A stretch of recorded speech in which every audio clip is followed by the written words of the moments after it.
Gracias. Sí.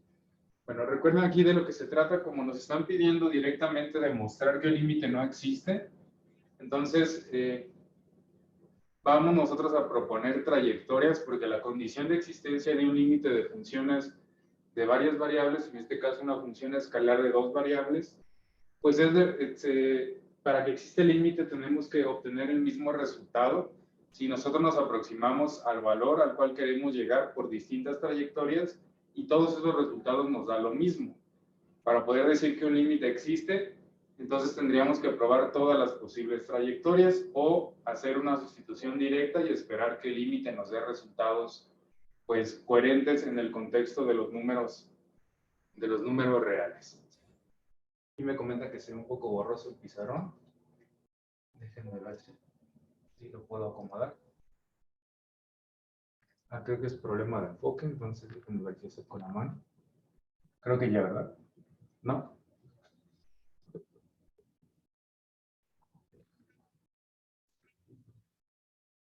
¿Sí se ve mejor? Sí, ¿verdad? Sí, profe. Sí. Muy bien. Entonces vamos a proponer trayectorias. Si nosotros tratamos aquí de hacer una sustitución directa, pues vamos a obtener un 0 entre 0. Entonces, sí, otra vez se movió. Déjenme prender una luz.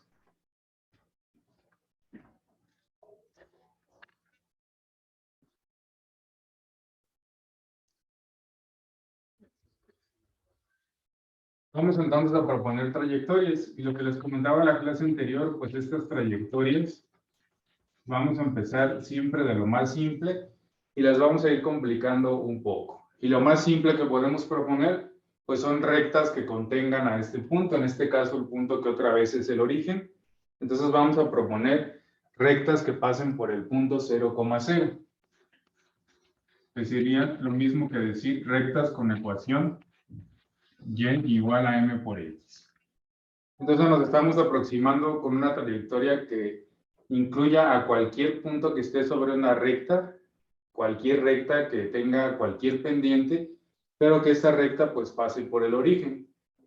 Y entonces la ecuación que vamos a utilizar pues es esa que tenemos ahí, y igual a m por x. Entonces vamos a reescribir a esta función que originalmente pues era f de x, y, ahora la vamos a escribir como una función de x, m por x.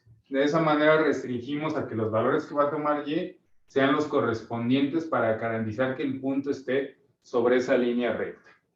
Y entonces la función nos quedaría como 8x cuadrada por m por x al cuadrado. Y todo esto lo vamos a dividir entre x cuarta más m por x, de igual manera elevado a una potencia de 4.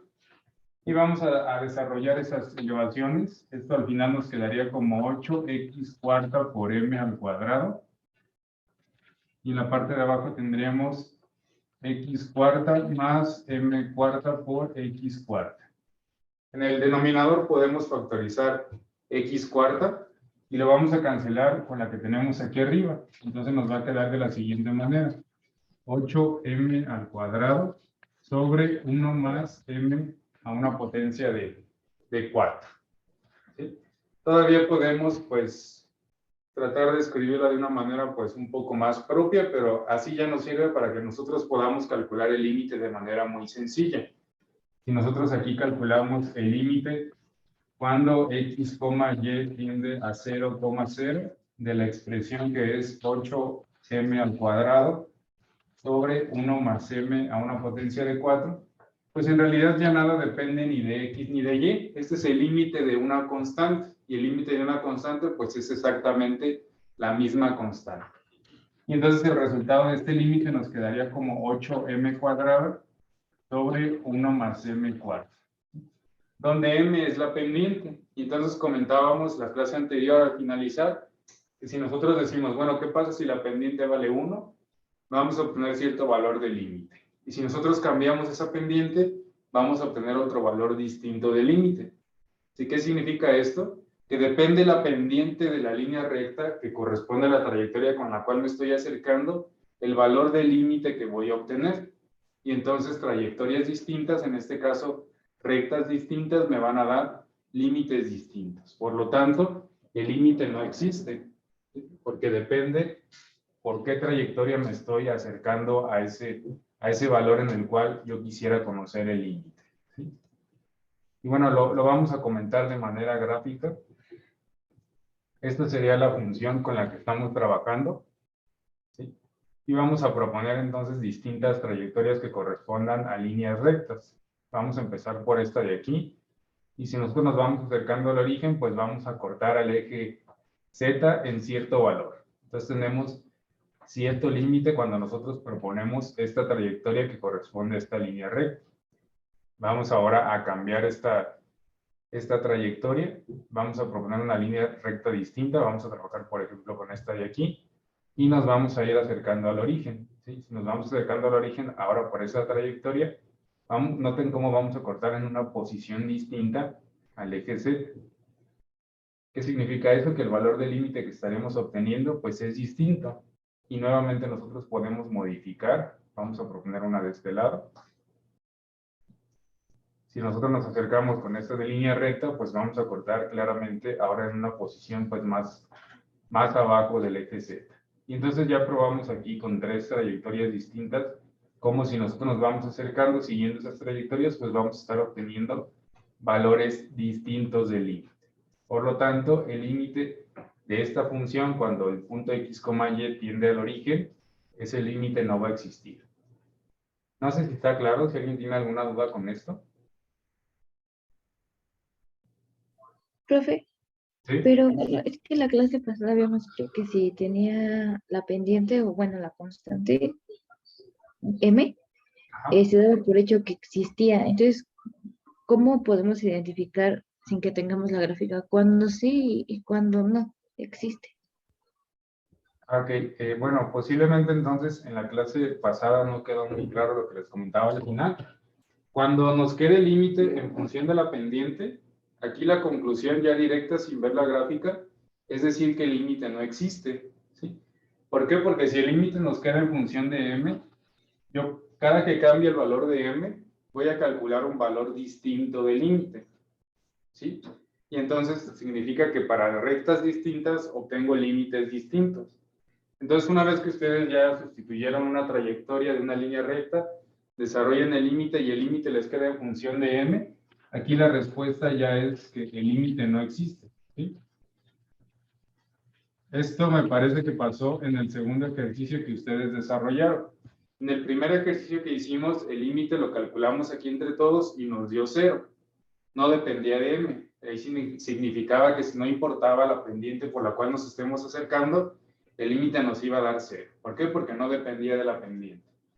Y ahí la conclusión o lo que tuvimos que hacer fue proponer otra trayectoria que nos fuimos con una parábola horizontal para ver si también nos daba 0. Y ahí esa parábola ya nos dio algo distinto de 0. ¿Sí? Entonces es al revés. Cuando nos quede aquí en términos de m, vamos a decir que el límite no existe. Si nos queda un número constante que no dependa de m, entonces vamos a proponer una nueva trayectoria y nos vamos a ir a una parábola horizontal o vertical. No sé si está claro. En dado caso de que los límites con las trayectorias de una recta y una parábola coincidan, ¿cuál es la siguiente trayectoria que debemos proponer? ¿O cuántas trayectorias se sugiere? ¿Con cuántas trayectorias podemos concluir que el límite sí existe? En realidad, esta manera de abordar el problema jamás nos va a permitir concluir que el límite sí existe. ¿Por qué? Porque tendríamos que ser capaces de probar todas las trayectorias y nos podemos pasar pues toda la vida proponiendo funciones distintas con las cuales nos podamos acercar. Entonces, no hay manera de probar todas esas trayectorias. No vamos a poder concluir por este camino que el límite sí existe, ¿sí? Entonces, para poder demostrar que un límite existe, vamos a tomar ventaja, como lo vamos a comentar un poquito más adelante en esta clase, de los principios de continuidad, ¿sí? Para poder decir, bueno, si yo sé que esta función es continua, entonces si la evalúo en este punto, tiene que coincidir con el valor del límite. Y es lo que nos permite hacer una sustitución directa. Y la otra alternativa que la vamos a comentar también hoy es cambiar todo esto a coordenadas polares. Porque en coordenadas polares yo puedo manipular o estar jugando con el ángulo mediante el cual me voy a acercar y de alguna forma estoy contemplando de manera más general todas las posibles trayectorias. Tampoco es algo muy formal, pero sí es un artificio que nos va a permitir demostrar rápidamente que el límite no existe. Entonces, yo sé que no es un procedimiento, pues, eficiente. Por eso siempre, en un ejercicio donde nosotros no sepamos de entrada si el límite existe o no existe, primero vamos a tratar de calcularlo haciendo una deducción para poder decir que el límite existe. Es decir, nuestro enfoque va a ser calcular el límite. Y vamos a intentar hacer sustitución directa, cambio de coordenadas polares. También podemos incluso intentar algunas variantes de la regla del L'Hopital, hacer álgebra para hacernos de la indeterminación. Y más bien es ya que se nos acabaron los recursos para poder calcular el límite y no hemos llegado por ahí a alguna no existencia de valor, entonces ahora sí vamos a tratar de proponer trayectorias. Pero cuando pasamos al enfoque de proponer trayectorias, nuestro objetivo es demostrar que el límite no existe. Entonces vamos a seguir proponiendo trayectorias hasta que encontremos dos que nos den un límite distinto. Y ahí nos vamos a detener. ¿Sí? Pero en este enfoque de proponer trayectorias, nuestro objetivo nunca va a ser demostrar que el límite existe. ¿Por qué? Porque nunca vamos a terminar de probar todas las posibles trayectorias. Y cuando ya propusimos, por ejemplo, aquí la recta y luego viene la parábola y a lo mejor queremos proponer una de tercer grado o la ecuación de una parte de una hipérbola, entonces ya cuando nos acabamos las trayectorias simples, entonces lo mejor va a ser recurrir a la gráfica. Ya como último recurso no lo vamos a poder estar resolviendo a mano, entonces sí vamos a recurrir a la gráfica.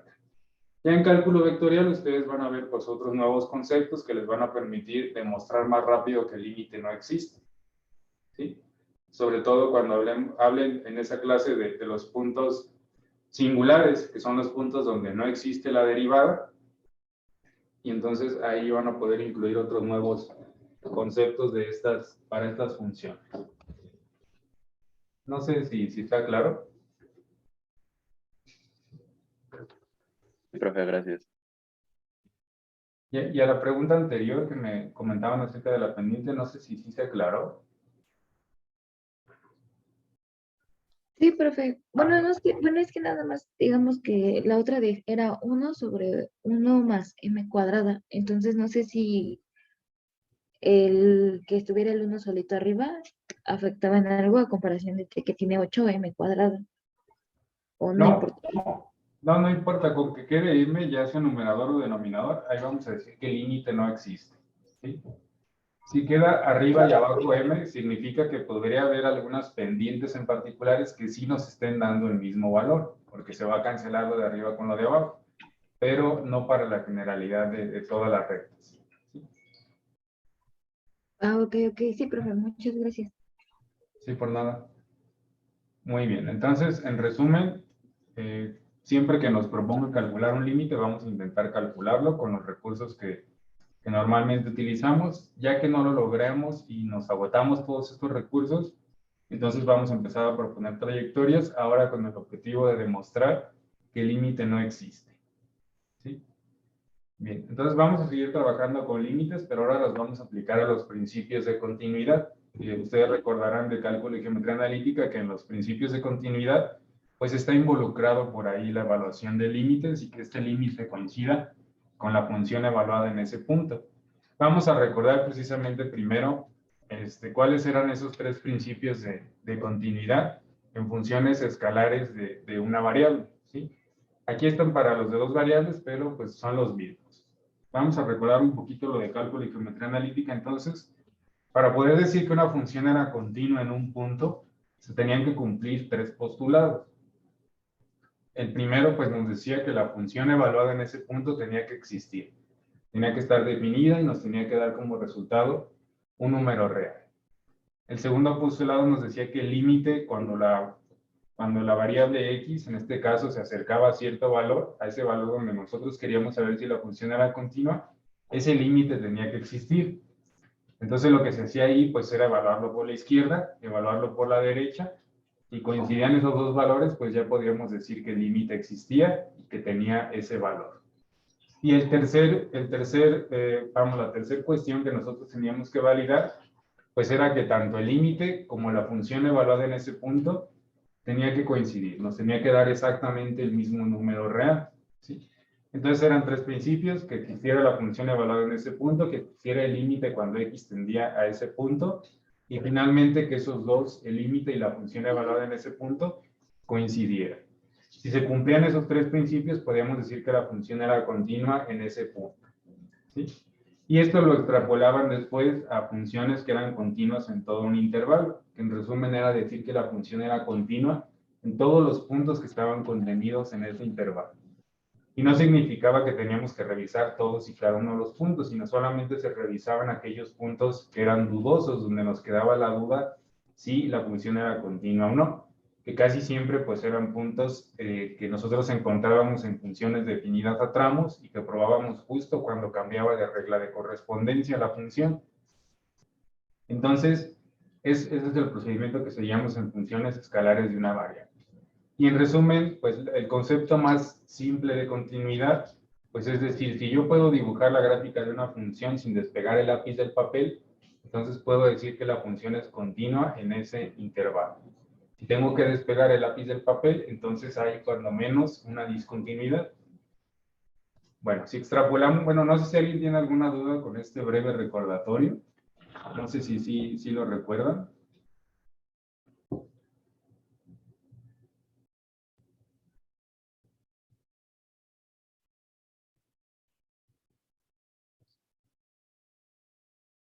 ¿Sí lo recuerdan, más o menos? Sí, profe. Sí. Muy bien. Sí. Bueno, es importante que lo recordemos porque lo que vamos a platicar aquí pues es simplemente generalizarlo. Vamos a seguir hablando de los mismos conceptos. Entonces, cuando queremos averiguar si una función escalar de dos variables es continua en un punto, ahora no vamos a hablar solamente de un intervalo donde podamos variar los valores de x, sino ahora vamos a hablar de una región, donde ese punto lo podemos estar moviendo dentro de esa región, ¿sí? Entonces, una función escalar de dos variables va a ser continua en un punto si se cumplen los mismos tres principios que ya recordamos: que la función evaluada en ese punto exista, que no nos quede por ahí un cociente entre cero, o a lo mejor la raíz de un número negativo. Vamos, eso es lo que tenemos que buscar aquí, que la función evaluada en este punto exista y que nos dé como resultado un número real. Después nos vamos a pasar al límite, que el límite de esa misma función, cuando el punto x, y tiende al punto x0, y0, que ese límite exista. Y entonces vamos a volver a calcular aquí límites. Primero, pues con el enfoque de demostrar que existe y tratar de calcularlo. Si se nos agotan los recursos, entonces vamos a tratar de demostrar que no existe. ¿Sí? Y entonces, si este límite existe por todas las posibles trayectorias, nos da el mismo resultado, entonces ya tenemos las dos primeras condiciones. Y la tercera, pues es simplemente comparar lo que estamos obteniendo del límite con lo que se obtuvo de la función evaluada en ese punto. Si coinciden, entonces ya podemos decir que esta función es continua en ese punto, ¿sí? Y para poder decir que la función es continua en toda la región abierta, pues tendría que ser continua en todo punto que esté contenido en esa región. Lo mismo que hacíamos con intervalos en funciones de una variable. Si la función era continua en todos los puntos dentro de un intervalo, ya decíamos que era continua en ese intervalo. Y recuerden que esto no significa que hay que evaluar todos los puntos, sino solamente aquellos donde nos quede alguna duda de que la función no es continua. Para hacer esto, pues tomamos ventaja de que conocemos, me voy a adelantar un poquito y ahorita regresamos a esto. Conocemos el comportamiento de muchas funciones que sabemos que ya son continuas en sus respectivos dominios. Por ejemplo, toda función polinomial es continua en su dominio. Lo mismo para toda función racional, para toda función irracional. Son funciones que son continuas en sus respectivos dominios. Todas las trigonométricas. Recuerden que al decir en sus respectivos dominios, pues obviamente quitamos de estos, estamos quitando de los números reales aquellos puntos donde la función a lo mejor nos genera un cociente entre cero, la raíz de un número negativo, o todos esos problemas que ya tienen ustedes identificados de cálculo y geometría analítica. Pero estas son funciones entonces que podemos clasificar como continuas en todo su dominio. Entonces, ¿por qué podemos hacer sustitución directa para calcular un límite? Bueno, si yo ya parto de que sé que una función es continua en su dominio y yo evalúo la función en ese punto que quiero calcular el límite, Entonces, indirectamente estoy validando estas tres condiciones. Bueno, más bien, sé que estas tres condiciones se van a cumplir porque sé que la función es continua. Y entonces, si yo evalúo que la función evaluada en ese punto existe y me da cierto valor, significa que se tiene que cumplir que ese valor que sustituye en la función tiene que coincidir con el límite. Entonces, por esa es la razón que nosotros recurrimos casi siempre a hacer sustitución directa. Porque si yo encuentro que sí existe la función evaluada en ese punto y sé que la función es continua en ese punto, entonces ese tiene que ser el valor del límite, no hay otra opción. ¿Sí? Entonces, de ahí viene el método de sustitución directa, de que sabemos que la función pues es continua en ese intervalo. No sé si alguien tiene alguna duda hasta aquí.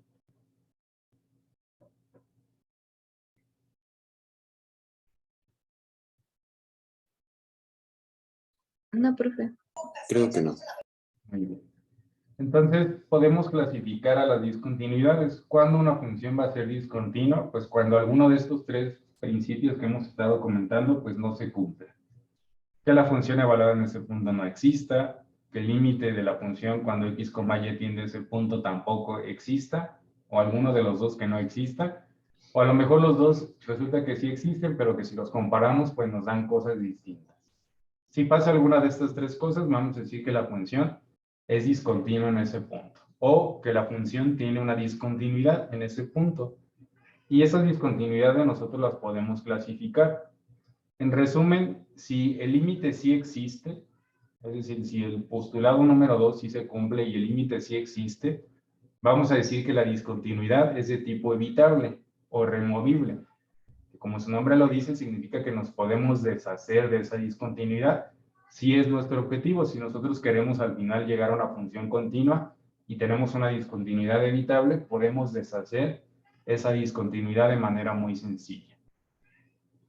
Ya lo veremos en unos ejercicios más adelante. Pero cuando el límite no existe, es decir, cuando este postulado número 2 es el que no se cumple, encontramos que el límite no existe, esa se le considera una discontinuidad inevitable o esencial, que como su nombre lo dice, esa no la vamos a poder evitar, no nos vamos a poder deshacer de la discontinuidad si el límite no existe. ¿Sí? Entonces podemos tener discontinuidades evitables o inevitables. Evitables cuando el límite sí existe, pero a lo mejor el problema que tenemos es que la función evaluada en ese punto no existe, o que el límite y la función no coinciden, pero el límite sí existe. Esa es una discontinuidad que es evitable. Cuando encontramos que no se cumple la propiedad número 2, que el límite no existe, entonces esa es una discontinuidad inevitable. Una discontinuidad que no vamos a poder evitar ni deshacernos de ella, más que planteando una nueva función, pero completamente desde cero. ¿Sí? No sé si está claro entonces cuándo vamos a decir que una discontinuidad es evitable y cuándo vamos a decir que es inevitable. Sí, profe. Es evitable cuando sí existe, ¿no? El límite. Exactamente, ¿sí? Si existe el límite, es evitable. Nos podemos deshacer de la discontinuidad. Y si el límite no existe, entonces es inevitable. ¿Sí? Muy Sí, bien. pero claro. Bueno, algunos teoremas que seguramente ustedes también ya comentaron para funciones de una variable, pues se extrapolan de manera directa a funciones de dos variables. Y estos teoremas pues nos dicen, si yo tengo dos funciones que son continuas y las sumo, entonces van a seguir siendo continuas en ese punto y en todos los puntos que contenga su región. Si yo hago el producto de dos funciones, lo mismo. Si las dos son continuas, la función producto va a seguir siendo continua. Si hago un cociente, pues lo mismo, siempre y cuando quitemos del dominio de la función cociente, pues aquel valor que haga cero el denominador. Y la multiplicación por un escalar o por una constante de una función, pues no altera para nada la continuidad, ni altera su dominio, solamente pues va a alterar su recorrido. ¿Sí? Entonces podemos hacer operaciones con funciones continuas a sabiendas de que el resultado también nos va a dar una función que va a ser continua. Bueno, esto ya lo comentamos. Vamos entonces a empezar con unos ejercicios. Primero, donde vamos a evaluar si estas funciones son continuas en cierto punto. Y después vamos a analizar la continuidad de funciones ya en su dominio, en todo el dominio de la función. y en cada una de ellas pues vamos a ir sacando conclusiones. Si se trata de una discontinuidad evitable, en el caso de que sea discontinua, si es evitable, si es inevitable, y en el caso de que sea evitable, pues platicaremos cómo la podemos evitar. ¿Sí? Muy bien. Entonces, vamos a empezar con el ejercicio 8.1. Recuerden, estos primeros ejercicios, pues solamente se trata de verificar si las funciones son continuas en un punto que ya nos están dando. ¿Sí? No se trata de averiguar si son continuos en todo su dominio. Bien podría ser que nosotros, como conclusión, pues digamos que estas funciones sí son continuas en ese punto, pero podría existir otro punto dentro de la función en el cual sean discontinuos. Nosotros únicamente nos vamos a concentrar pues en el punto donde nos están pidiendo verificar si las funciones son continuas. Entonces tenemos un primer ejercicio donde tenemos a una función f de x, y. Y esta función pues es muy sencilla. Tenemos el número de Euler elevado a un exponente que va a tener el producto de x y y. Y bueno, nos piden decir si esta función es continua en el punto 0,0. Voy a escribir por aquí el punto. Es el punto con el que comúnmente vamos a estar trabajando en estas funciones. Bien. Entonces, vamos a revisar que se cumplan los tres principios que hemos estado comentando. Primero, la función evaluada en el punto tiene que existir. Es decir, si yo tomo la función y la evalúo en el punto 0,0, esto me tiene que dar un resultado que tenga sentido en el conjunto de los números reales. Entonces, si yo sustituyo x y y por 0, pues me va a quedar e a la 0. E a la una potencia de 0, pues es exactamente lo mismo que 1. ¿Sí? Entonces podemos decir que sí se cumple. Yo puedo evaluar a la función en este punto y no tengo ningún problema. Voy a obtener un número real. Entonces me paso a la siguiente condición, que la siguiente condición pues me dice que si yo evalúo el límite cuando x, y tiende en este caso al punto 0,0, que es donde quiero verificar la continuidad de la función, de la misma función con la que ya trabajamos, esto nos tiene que dar también un número real. Tenemos que ser capaces de demostrar que el límite existe. Y entonces esa es una función exponencial que sabemos que es continua en su respectivo dominio. Vamos entonces a tratar de hacer una sustitución directa. ¿Sí? Entonces intentamos hacer una sustitución directa. Aquí nos va a volver a quedar e a la 0, o lo que es lo mismo 1. Y entonces ya vamos a poder concluir que el límite sí existe. Si nosotros hacemos la sustitución directa y nos da un número real, entonces eso significa que el límite sí existe. Si aquí nos quedara un cociente entre 0, un 0 elevado a la 0, infinito menos infinito o alguna indeterminación, entonces hay que hacer manipulaciones algebraicas. Si ya nos quedamos sin recursos, pues empezamos a proponer trayectorias para demostrar que el límite no existe. No sé si está claro hasta aquí. Sí, profe. Sí, muy bien. Y lo último, pues el último postulado que ya es muy sencillo, pues este postulado nos dice que el límite que acabamos de encontrar en el paso número 2, es decir, que el límite cuando x, y tiende a 0,0 de la función tiene que ser igual a la función evaluada en el punto, en este caso 0,0. Y pues eso lo verificamos de manera muy sencilla porque obtuvimos 1 en ambos pasos. ¿Sí? Y entonces también se cumple el tercer paso. Vamos a poder decir que la función es continua en el punto que nos están preguntando. ¿Quién sabe qué pasa en todos los demás? Que sí lo podemos concluir porque es una función exponencial, pero nada más nos están preguntando qué pasa en 0,0. Y si yo les muestro gráficamente a esta función, pues es la que tenemos aquí. ¿Sí? Y noten cómo, pues ahora no es que la podamos dibujar sin despegar el lápiz del papel. Ahora lo que podríamos decir a lo mejor es que no vemos ningún hueco, ningún punto donde la función pues se vaya hasta menos infinito, se vaya hasta infinito, que haga cosas raras como la que estuvimos estudiando en el último ejercicio, que se veía aquí como varios picos que indicaban que la función pues estaba decreciendo y creciendo de manera desmedida. Aquí no vemos nada Y si nos concentramos justamente en el punto 0,0, pues notamos que no hay ninguna discontinuidad. Si lo observamos por aquí, pues notamos también como en el punto 0,0 la función vale justamente 1. Entonces, esta función no tiene ningún problema en 0,0. ¿Sí están de acuerdo?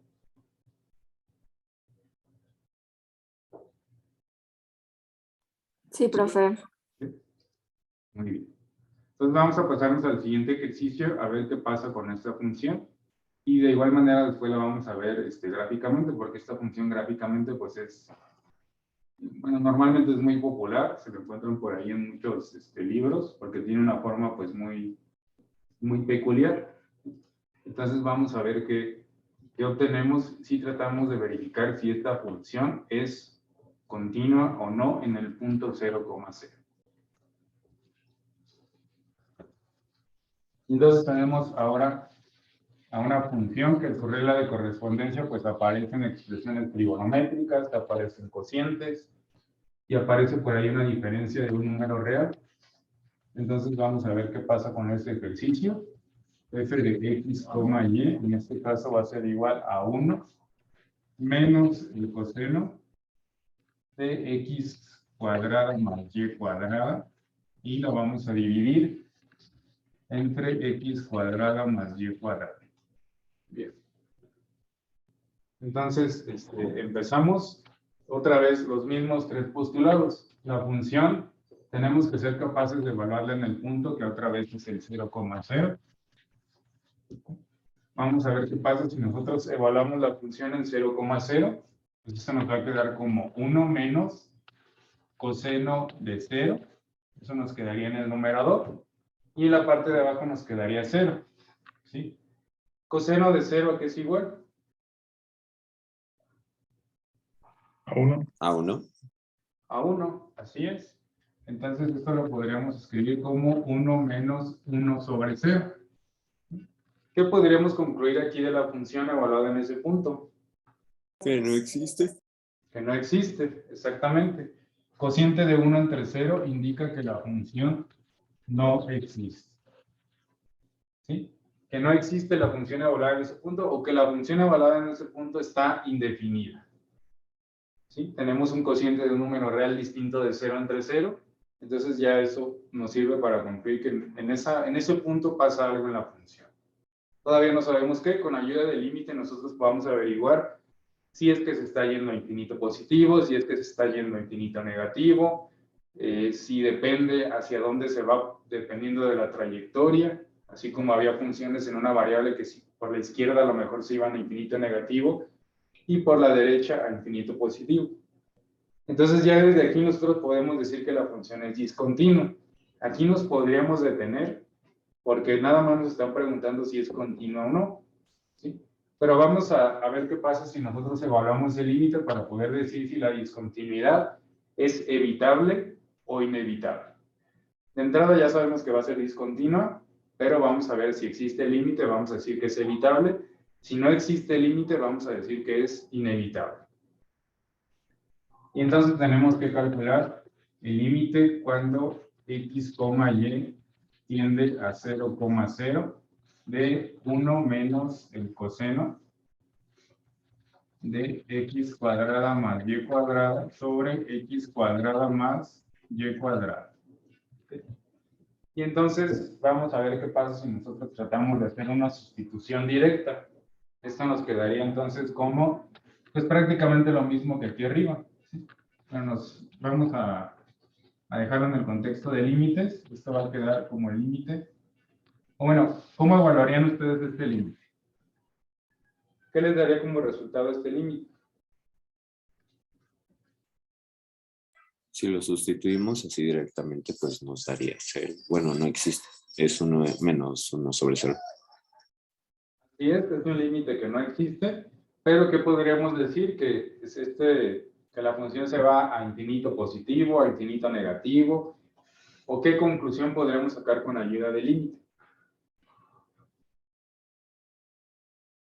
Sería infinito negativo, ¿no? Exactamente, ¿sí? Esto sería infinito negativo.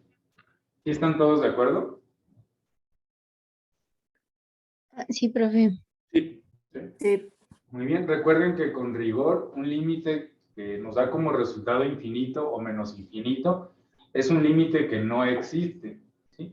Que a pesar de que nosotros los calculemos y nos interese saber si es infinito positivo o negativo porque nos permite concluir cosas de la función, un límite infinito es un límite que no existe. ¿Por qué? Porque infinito no es un número, entonces no nos está dando como resultado un número real, por lo tanto el límite no existe. Entonces tenemos un límite que se va a menos infinito, el límite no existe, por lo tanto la discontinuidad es inevitable. Nosotros podríamos entonces responder aquí que esta función en este punto tiene una discontinuidad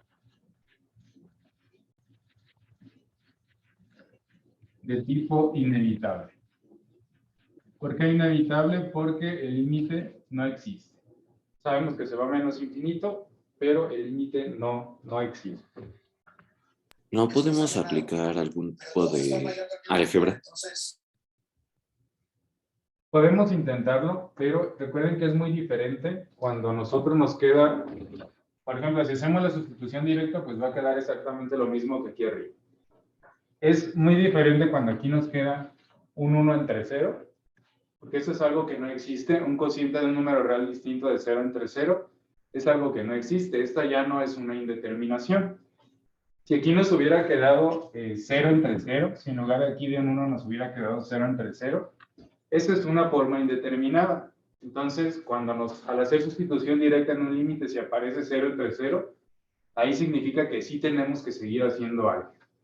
Tenemos que tratar de deshacernos de esa indeterminación.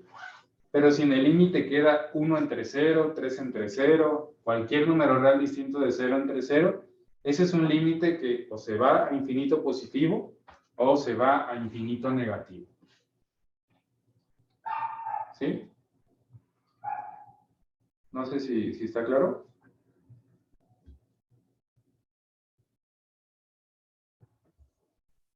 Profesor, ¿por qué es menos infinito? En este caso es menos infinito porque 1 entre 0, bueno, en este caso, aunque nos estemos acercando por números negativos, siempre nos vamos a estar acercando por números más grandes que 0.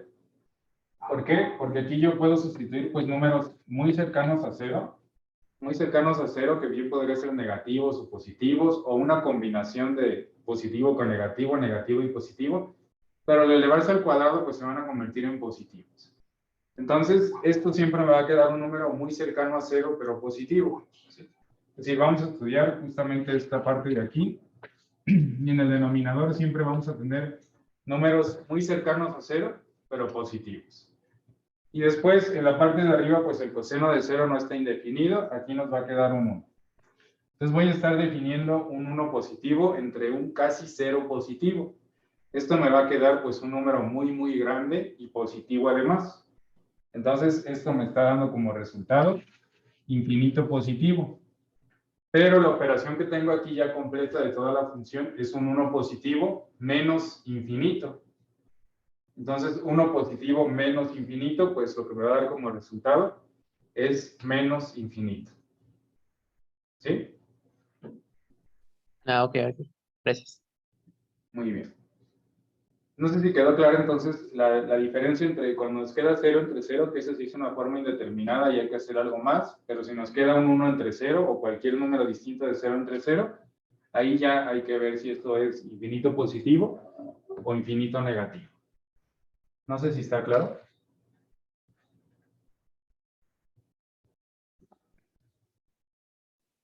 Sí.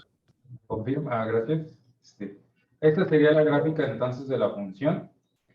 Noten, justamente tenemos una función que en principio pues es continua en todo su dominio. No parece haber ningún hueco, pero justo cuando nos acercamos al 0,0, pues empezamos a notar que se empiezan a formar primero ciertas como si fuera una propagación de ondas, ¿sí?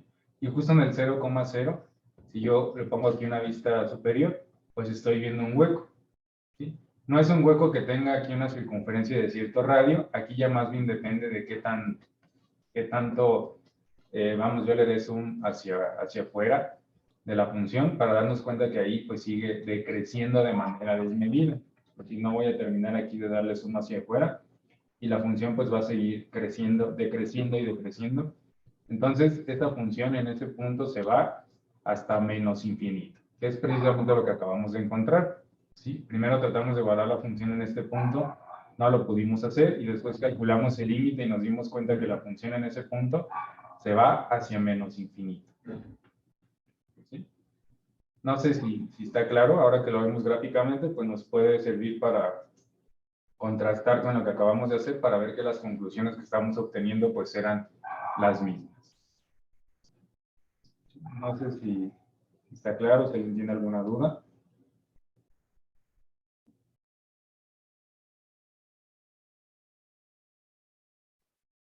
Por ahora no, profesor. Muy bien. Y bueno, este tipo de funciones que son en dos variables, que involucran a las funciones, pues sobre todo las funciones seno y coseno, o una mezcla de ambas, son funciones muy útiles para modelar problemas, hacer un modelado matemático de problemas que involucren propagación de ondas. Y ustedes pues lo están viendo aquí. Esta es una función que tiene por ahí un coseno de x cuadrada más y cuadrada, que está dividido entre x cuadrada más y cuadrada, y noten cómo el comportamiento que tiene fuera de la, vamos, de esta indeterminación, de esta discontinuidad, pues es un comportamiento completamente continuo y que asemeja a cómo se propagaría una onda. Por ejemplo, imagínense que este era un lago y nosotros aventamos aquí una piedra justo en el centro. Ese sería el comportamiento que estaríamos viendo justo cuando la piedra pues va incrustándose dentro del lago.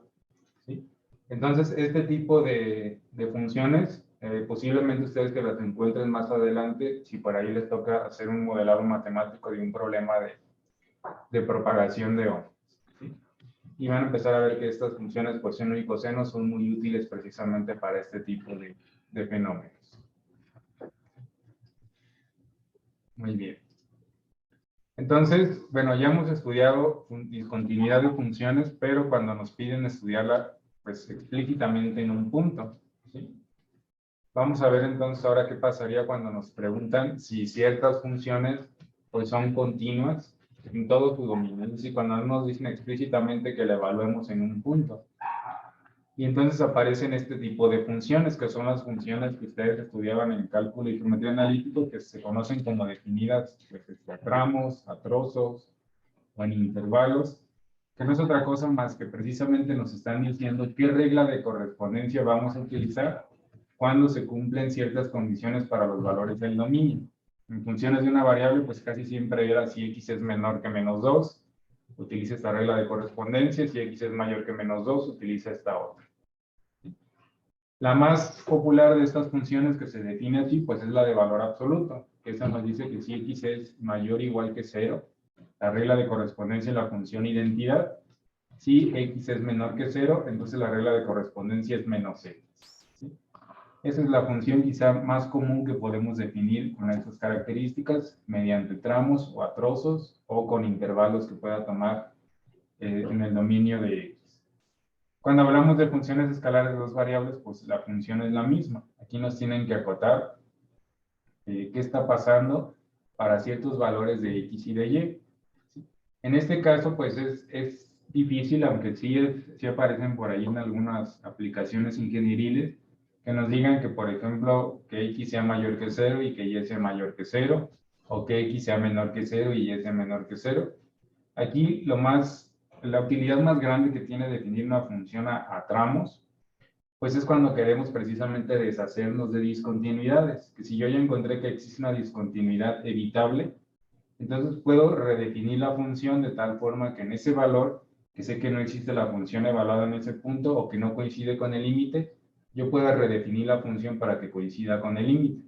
Ya lo veremos justamente en estos ejercicios, pero esa es la utilidad más grande que tienen las funciones definidas de esta manera cuando son escalares de dos variables. Y entonces de lo que se trata aquí, pues formalmente nosotros tendríamos, para poder decir que una función es continua, pues tiene que ser continua en todos y cada uno de los puntos de su dominio. Pero vamos a tomar ventaja de que ya habíamos comentado aquí que hay funciones que sabemos que ya son continuas en todo su dominio. Entonces, por ejemplo, en el ejercicio 1, aquí tenemos una función racional que se forma por el cociente de dos polinomiales. Sabemos que las polinomiales pues son continuas en todo su dominio. Entonces, si yo hago aquí un cociente de funciones polinomiales, el resultado pues va a ser una función que también va a ser continua en todo su dominio. Justamente el problema que tendríamos en esta función pues es para los valores que hacen que esto nos dé como resultado pues un cociente entre 0. En ese punto entonces tenemos que estudiarlo de manera en particular y es justamente el punto donde cambiamos de regla de correspondencia. La otra función que tenemos aquí, pues es una función constante que nos dice que esto siempre va a valer 0 cuando x, y sea el punto 0, 0. Entonces, claramente, pues esta va a ser una función pues completamente continua, ni siquiera depende de x y de y. Es una función constante, es continua en todo su dominio. Entonces, lo que vamos a hacer aquí, pues es, si ya sabemos que esto es continuo en todo su dominio y sabemos que esto también, vamos a revisar justamente el punto donde cambiamos de regla de correspondencia. Porque bien podría pasar que esta sea continua, que no tenga ningún problema, pero que justamente donde cambiamos de regla de correspondencia exista una discontinuidad. Y es donde nos vamos a concentrar. Que era, así se resolvían los ejercicios, ustedes recordarán de cálculo y geometría analítica. Se nos daba una función definida a tramos, y lo que se probaba ahí pues eran los puntos donde se cambiaba de regla de correspondencia para garantizar que ahí se cumplieran los 3 principios de continuidad y poder decir si la función era continua o no en todo su dominio. No sé si alguien tiene alguna duda hasta aquí.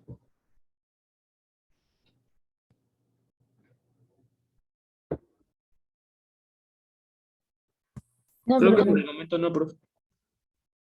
Entonces vamos a empezar con este primer ejercicio.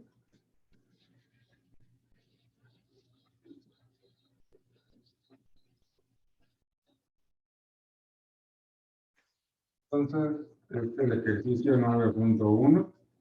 Y la función, pues tenemos una función definida a tramos. La primera regla de correspondencia es x cuarta menos y cuarta sobre x cuadrada más y cuadrada. Y esta regla de correspondencia la vamos a utilizar si el punto que queremos evaluar es distinto al punto 0,0. Y vamos a utilizar una función constante que va a ser igual a 0 solamente si el punto que queremos evaluar es el punto 0,0. Bien, entonces les decía, cuando tomamos valores distintos del 0,0, esta función es completamente continua, no hay problema. Si tomamos el punto 0,0, esta de aquí es continua y tampoco hay problema. Pero ya cuando trabajamos con esto como una única función, tenemos que estar seguros que en ese punto 0,0 la función pues es continua, que cumple todo lo necesario para ser una función continua. Y entonces para eso nos vamos a concentrar a evaluar la continuidad en el punto x, y, que coincide justamente con el valor en el cual nosotros cambiamos de regla de correspondencia para esta función, es decir, en 0,0. Y entonces hay que verificar que la función evaluada en ese punto, perdón, en el 0,0, esta función exista y que sí nos dé un número real. Aquí la pregunta sería, ¿qué regla de correspondencia utilizaríamos para evaluar la función en 0,0? ¿La de arriba o la de abajo? ¿La primera o la segunda? La de abajo. Así es. ¿Sí? ¿Por qué? Porque estamos evaluando justamente en x, y igual con 0,0. Entonces la función nos va a dar como resultado 0. ¿Están de acuerdo? Ajá. Bien. Cuando queramos entonces evaluar el límite, pues por definición no vamos a poder tomar exactamente el 0,0. Nos vamos a acercar tanto como queramos al 0,0, pero sin poderlo considerar de manera como que estamos tomando exactamente ese punto, ¿sí? Y entonces aquí lo que va a pasar pues es que vamos a evaluar el límite cuando x, y tiende a 0,0. Y ahora, ¿qué regla de correspondencia tendríamos que utilizar para evaluar el límite? La primera.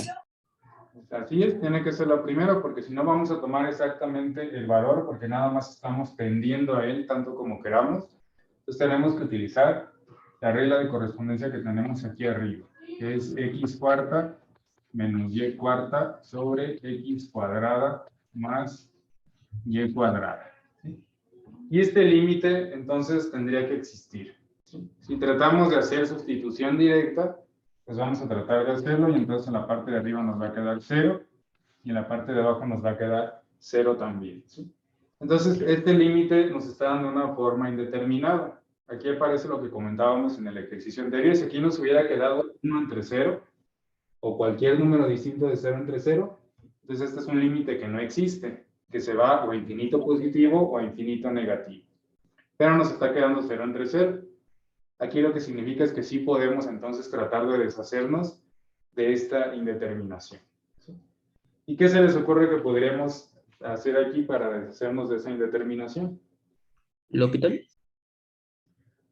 Podríamos aplicar una variante del teorema de L'Hopital para funciones escalares de dos variables, pero recuerden, antes del L'Hopital, antes de que lleguemos a esos últimos recursos, y que el objetivo de este curso pues no es que utilicemos esta regla para esta parte del curso.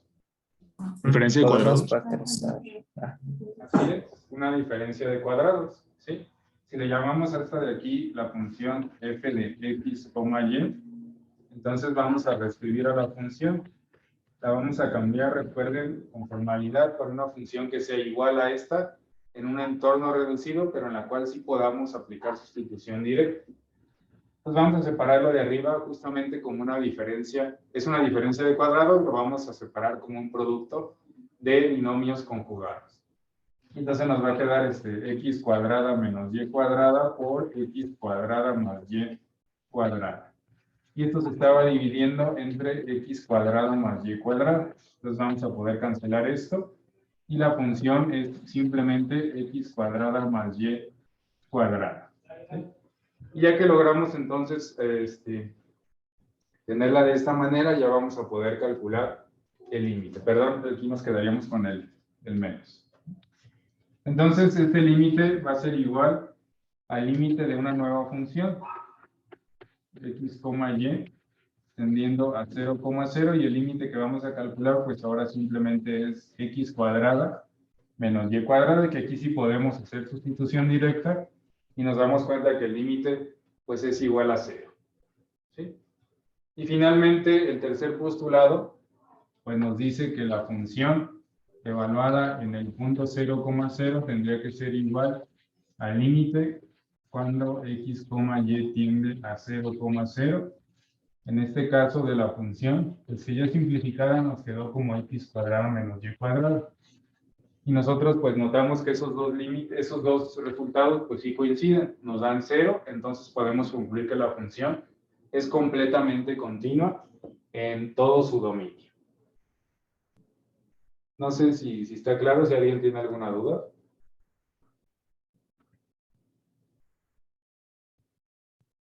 Todo bien. Cuando es continuo, los tres resultados tienen que ser iguales, ¿verdad, profe? El resultado 1 y Ajá, el el resultado 2. 2, bueno, en el paso 3 lo que verificamos es que el resultado del 1 y del 2 sean el mismo. ¿Sí?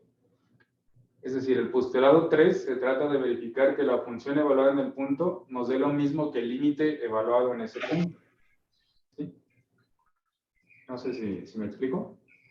Sí, entonces, si salen dos resultados reales pero diferentes, ¿estamos haciendo algo mal o eso nunca puede pasar? Sí, si salen dos resultados distintos, imagínense que aquí la función evaluada, vamos a hacer el cambio aquí, vamos a poner que aquí nos habían dicho que 2, que la función evaluada en 0,0 va a dar como resultado 2. Entonces esto nos hubiera dado aquí 2. Aquí hubiéramos concluido que, bueno, sí existe la función evaluada en 0,0, sí existe el límite, pero aquí en el paso número 3, pues al compararlos, hubiéramos dicho que la función evaluada en el punto 0,0 y el límite evaluado en ese punto no coinciden. ¿Sí? Del lado izquierdo estaría obteniendo un 2, que claramente es distinto de 0. Entonces no se está cumpliendo el tercer postulado, vamos a decir que la función es discontinua. ¿Sí? Pero sí puede ser que pase, ya veremos, me parece que pasa en uno de los ejercicios que vienen, pero lo vamos a confirmar. Entonces, sí es posible que pasen, y ahí por el tercer postulado que no se va a cumplir, vamos a decir que la función es discontinua. ¿Sí? Sí, profe, gracias. Muy bien. Bueno, vamos a pasarnos al ejercicio número 2, que lo vamos a aprovechar para introducir un nuevo procedimiento que consiste en cambiar a coordenadas polares para demostrar de una manera un poco más sencilla si un límite existe o no existe. ¿Sí?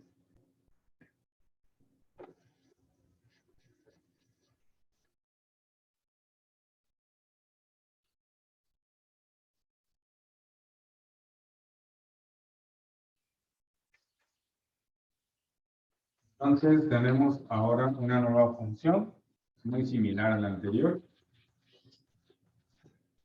donde tenemos 4x cuadrada por y cuadrada. Y esto lo vamos a dividir entre x cuadrada más y cuadrada.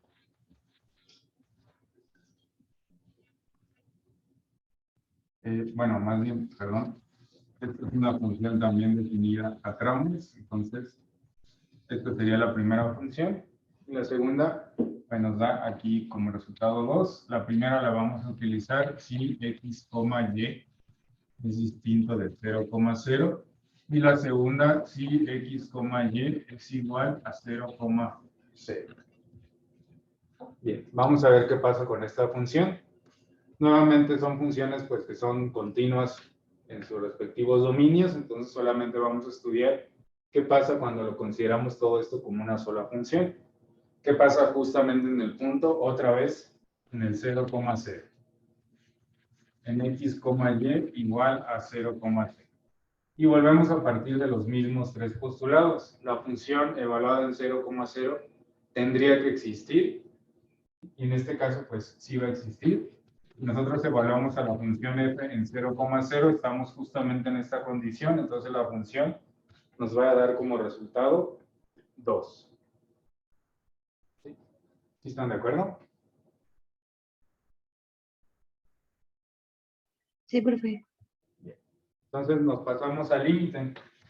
Vamos a calcular el límite cuando x, y tiende a 0,0. Y ahora como nos queremos acercar al 0,0 sin tocarlo, entonces vamos a utilizar la regla de aquí de arriba. 4x cuadrada por y cuadrada dividido entre x cuadrada más y cuadrada. Intentamos hacer la sustitución directa y aquí nos va a quedar otra vez un 0 entre 0. ¿Sí? Si hacemos la sustitución, pues arriba nos va a quedar 4 por 0 al cuadrado por 0 al cuadrado y abajo 0 al cuadrado más 0 al cuadrado. Nos queda 0 entre 0. Entonces, aquí lo que seguiría pues es empezar otra vez a preguntarnos si podemos hacer alguna factorización, si podemos multiplicar y dividir por algún conjugado, algo que podamos hacer para deshacernos de la indeterminación y poder concluir que el límite existe. ¿Sí? ¿Alguien tiene alguna sugerencia?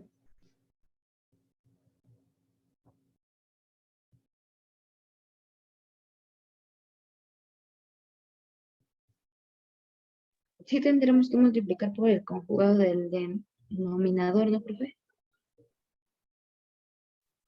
Sí, podemos multiplicar y dividir por el conjugado del denominador para ahora formar una diferencia, es decir, un producto de binomios conjugados que como resultado nos dé una diferencia de cuadrados. ¿Sí? En este caso sería de x cuarta menos y cuarta, y a partir de ahí entonces tratar de hacer algo más para poder resolver el límite. ¿Sí? Bien, ese sería un camino pues muy adecuado que ustedes podrían intentar. Me interesa ya empezar a introducir lo que les comentaba de coordenadas polares. Entonces lo vamos a plantear mediante coordenadas polares. ¿Sí? ¿Para qué? Pues para que tengan esta referencia y otros ejercicios pues más adelante los puedan plantear con este enfoque. Que es un procedimiento pues muy común también que se sugiere en muchos libros. No aparece en el programa, pero creo que les puede ser muy útil que lo tengan como recurso para otros, incluso para otras asignaturas más adelante. Entonces vamos a modificar el límite, vamos a reescribirlo haciendo un cambio a coordenadas polares para que podamos ver cómo resolver esto de manera pues más sencilla. Entonces, ¿de qué se trata esto? Pues vamos a recordar un poquito a las coordenadas polares, ¿sí? Las coordenadas polares, pues nosotros las podemos trabajar. Pues ahora sí que recordando un poquito lo que ustedes trabajaban en números complejos en álgebra. Un número complejo, ustedes recordarán que para representarlo en su forma polar, pues necesitábamos de un módulo y de un argumento. No era otra cosa más que el módulo, pues era la longitud de este segmento de recta dirigido que tenemos aquí, y el argumento pues era el ángulo que se formaba con el eje X positivo. Entonces tenemos que a este normalmente se le llamaba como R y a este se le llamaba como teta. Entonces R era esta longitud y teta pues es el ángulo que formaba con el eje X positivo, ¿sí? Entonces vamos a cambiar toda esta información que está en términos de X y de Y, la vamos a cambiar para que nos quede un límite que vamos a evaluar en términos de R y de teta, ¿sí? ¿Cuál es la clave aquí? Bueno, este punto que nosotros queremos representar con coordenadas polares, pues es un punto que tiene coordenadas X, Y. A lo que a nosotros nos interesa, pues es evaluar qué pasa cuando X, Y tiende a 0,0. Es decir, si lo vemos aquí en el esquema, queremos que este punto tienda a ocupar esta posición. ¿Sí están de acuerdo? Sí. Muy bien. Si vemos entonces a este punto en términos de R y de teta, ¿cómo estudiarían ese fenómeno? Es decir, en términos de R y de teta, ¿qué tendría que pasar para que X, Y tienda a ser 0,0? R debería ir disminuyendo. Así es, R tiene que tender a 0, ¿sí? Es decir, si yo quiero que X, Y tienda al punto 0,0, esto va a ocurrir si y solamente si R tiende a 0. ¿Sí están de acuerdo? Bueno, vamos a ponerlo aquí. Esto ocurre solamente si R tiende a 0. ¿Por qué? Porque si R tiende a 0, lo que estoy haciendo es, esta distancia la voy a ir haciendo más pequeña, como nos decía su compañero, hasta que llegue al 0,0. Entonces, aquí noten que el beneficio sería que estoy llevando a un límite que solamente puedo evaluar pues para dos variables, ¿sí? Para X y Y. Si yo quiero evaluar el límite de esta forma, pues tengo que hacer sustitución para X y para Y. Entonces, cuando yo haga este cambio de coordenadas polares, me va a quedar un límite donde solamente voy a ver qué pasa si R tiende a 0. Entonces, todos los recursos que habían estado estudiando en cálculo de geometría analítica, incluso la regla del L'Hopital, pues ya la podemos volver a aplicar aquí, porque ya nos va a quedar de manera directa un límite de una sola variable. ¿Están de acuerdo? Sí. Bien. Y entonces de esto lo que nos interesa pues es cómo definir a X y a Y. X pues es esta distancia y Y es esta distancia. Entonces vamos a definirla en términos de R y de teta. Para definir a X, ¿qué utilizarían? ¿Seno o coseno? Coseno. Coseno, ¿verdad? Y entonces X va a ser igual a R coseno de teta, que si ustedes recuerdan del tema de números complejos, pues es la misma expresión que nos permitía calcular A, que era la parte real del número complejo. Y después Y lo vamos a definir en términos de seno, que es la parte imaginaria del número complejo, si recuerdan ese tema. Y también sabemos, pues, ¿qué es R? R, recuerden que es la raíz cuadrada de la suma cuadrada, en este caso de X cuadrada, más Y cuadrada. Bien, entonces vamos a dejar todo esto en términos de R y de teta. Entonces esto nos va a quedar como un límite, ya no cuando X, Y tiende a 0,0, sino cuando R tiende a 0. Después tenemos 4X cuadrada por Y cuadrada, pero X es R coseno de teta y Y es R seno de teta. Entonces aquí nos quedaría 4 veces R coseno de teta al cuadrado por R seno de teta al cuadrado. Y todo esto lo vamos a dividir entre X cuadrado más Y cuadrado. ¿Sí? Aquí nosotros podríamos decir, bueno, X otra vez es R coseno de teta y Y es r seno de teta. Entonces nos quedaría r coseno de teta al cuadrado más r seno de teta al cuadrado. Y eso, pues ahí va a aparecer la pitagórica y lo vamos a poder simplificar a r. Pero es más sencillo entonces decirlo de manera directa. Si yo aquí tengo x cuadrada más y cuadrada y sé que r es igual a la raíz cuadrada de x cuadrada más y cuadrada, ¿a qué será igual x cuadrada más y cuadrada en términos de r? R cuadrada. A r cuadrado, exactamente, ¿sí? Les repito, es lo mismo si nosotros queremos sustituir r coseno de teta y r seno de teta aquí al cuadrado. Después vamos a factorizar r cuadrado por la identidad pitagórica, y como la identidad pitagórica nos dice que seno cuadrado más coseno cuadrado es 1, al final nos va a volver a quedar aquí r cuadrado. No sé si está claro hasta aquí, si alguien tiene alguna duda. No, todo bien. Muy bien. Y de aquí lo que sigue pues es, vamos a simplificar todo lo que podamos simplificar y al final vamos a evaluar el límite. Si nosotros aquí r por r pues va a quedar r cuadrada, se va a cancelar con este de aquí.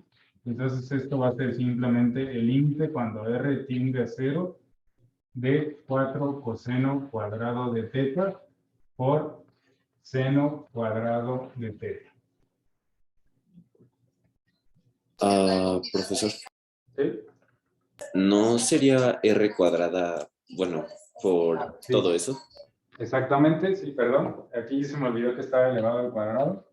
Tienes toda la razón. Entonces aquí más bien sería, déjenme reescribirlo, es 4r cuadrada por el coseno cuadrado de teta por seno cuadrado de teta. Así es, tienes toda la razón. Entonces nos quedaría esta expresión. ¿Sí? ¿Sí están todos de acuerdo? Sí. Bien. Profesor, pero, o sea, el R cuadrada se eliminó con el de abajo, ¿no? Con el Lo que pasa denominador. lo que pasa es que aquí en realidad este es r cuadrada. Es decir, si desarrollamos todo, déjenme, te borro estos taches. Esta nos quedaría, esta parte de aquí quedaría como 4r cuadrada por coseno cuadrado de teta y luego otra vez por r cuadrada, porque se está elevando al cuadrado, por seno cuadrado de teta. Entonces, en realidad lo único que cancelamos es uno de estos r's cuadrados. ¿Sí? Y por eso acá queda uno sin cancelar eso. ¿Sí? Ah, ok. Sí. ¿Sí? ¿Alguien más tiene alguna duda, algún comentario hasta aquí?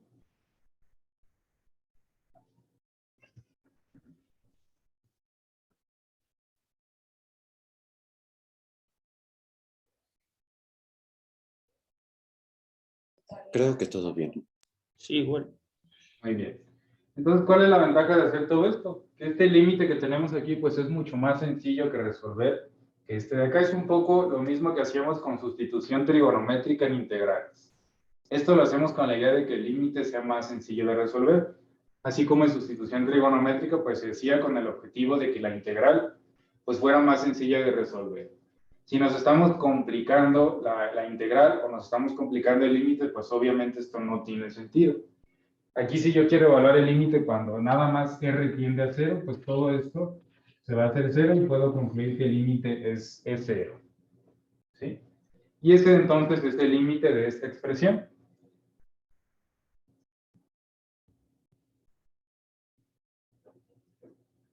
¿Sí? ¿Está claro? Sí. Muy bien. Entonces ya podemos decir que sí existe límite. El límite en este caso es igual a 0. Otra de las ventajas que tiene este método, pues es que en realidad si aquí nos queda al final un límite que depende de teta, es decir, que al final, después de haber calculado ya todo esto y calculamos aquí el límite y nos dice que el límite es igual a teta o a algo en función de teta, ahí lo que va a significar entonces es que sí importan las trayectorias, importa el ángulo con el cual yo me esté acercando para el valor del límite que voy a obtener. Y entonces ahí lo que podríamos dar como respuesta, pues es decir que el límite no existe. Entonces, es una manera, pues, un poco más eficiente de poder estar estableciendo que el límite no existe, porque va a importar el ángulo con el cual yo me acerque al final al valor del límite para poder decir que este límite no existe. ¿Cómo sería eso? Pues es un ejemplo similar al de las rectas, ¿sí? Pero no necesariamente líneas rectas. Yo tengo aquí un punto, a un punto en el cual vamos a poner por aquí un círculo. Yo me quiero acercar a él, pues en una región definida para el punto. Entonces yo me puedo estar acercando por un montón de trayectorias. Y cuando los escribo en coordenadas polares, pues aquí podría aparecer una trayectoria incluso en espiral, podría aparecer una pues más simple, algo así, podría aparecer como otra de este estilo. Entonces también estoy verificando un montón de trayectorias cuando hago este cambio de coordenadas polares. Entonces, si al final el límite me queda en términos de teta, puedo decir que el límite no existe. ¿Por qué? Porque depende del ángulo en el cual yo me acerque al final para el valor del límite que voy a obtener. Ya haremos unos ejercicios igual más adelante donde pase que el límite no existe para que podamos detallar esto con más claridad. Entonces, aquí, ¿qué responderían? ¿Qué pasaría en el paso número 3? Que es discontinuo.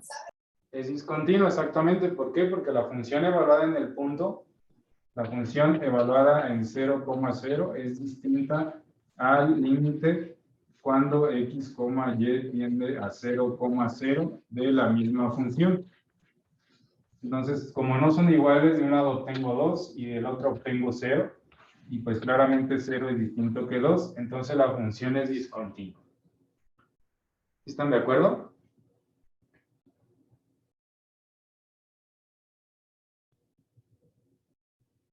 Sí.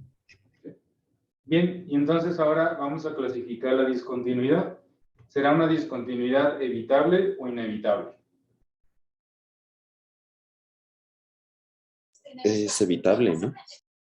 Es evitable. ¿Por qué es evitable? Porque el límite sí existe y el límite nos va a dar como resultado 0. ¿Sí están de acuerdo? Sí, profesor. Entonces la respuesta del ejercicio, pues vamos a ponerla aquí. Vamos a decir, tiene una discontinuidad y la discontinuidad es evitable en el punto 0,0. Perdón, aquí nos falta, es evitable en 0,0. ¿Por qué? Porque el límite sí existe. ¿Y cómo evitamos esta discontinuidad? Pues es bien sencillo el proceso para evitar la discontinuidad. Si nosotros borramos este 2 y lo igualamos al valor del límite en ese punto, ya evitamos la discontinuidad. ¿Por qué? Porque la función evaluada en ese punto ya nos va a estar dando el mismo resultado que el límite. ¿Sí? Obviamente, este proceso así de sencillo de evitar la discontinuidad solamente es válido si ya en un problema real el hacer ese cambio nos significa algo. ¿Sí? Es decir, no puedo yo nada más modificar el modelo matemático así nada más porque sí, si no existe una justificación física en el problema real que me permita hacer este cambio. Pero matemáticamente se puede evitar la discontinuidad si hacemos esta modificación muy sencilla. No sé si está claro, si alguien tiene alguna duda. No, profesor, todo bien. Muy bien.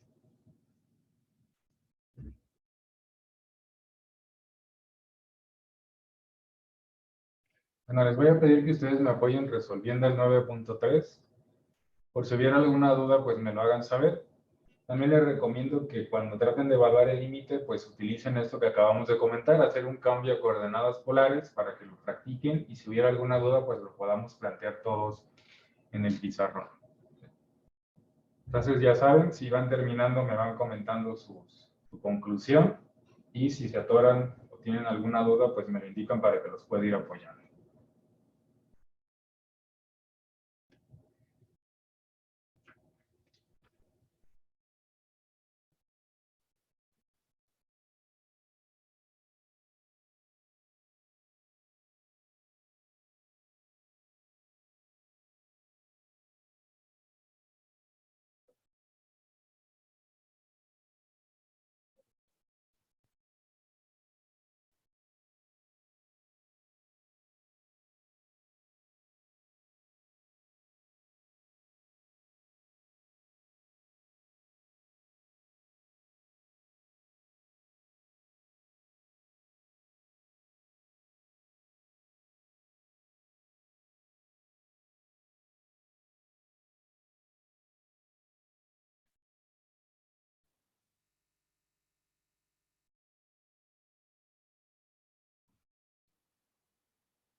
Y por el chat ya me comparten un resultado.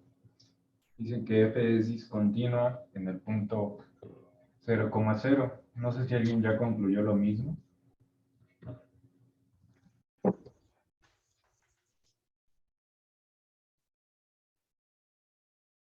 Bueno, yo creo que estoy atorado. Ah, ya somos dos. ¿Sí?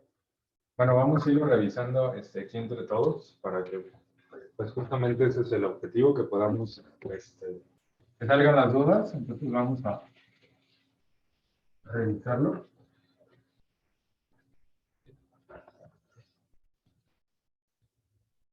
Entonces, ahora tenemos una función que es x cuadrado por y cúbica, y esto lo vamos a dividir entre 2x cuadrado más y cuadrado.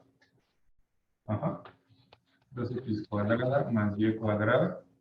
Y como segunda función tenemos 1. Entonces, igual esto es y x, y es igual a 0,0.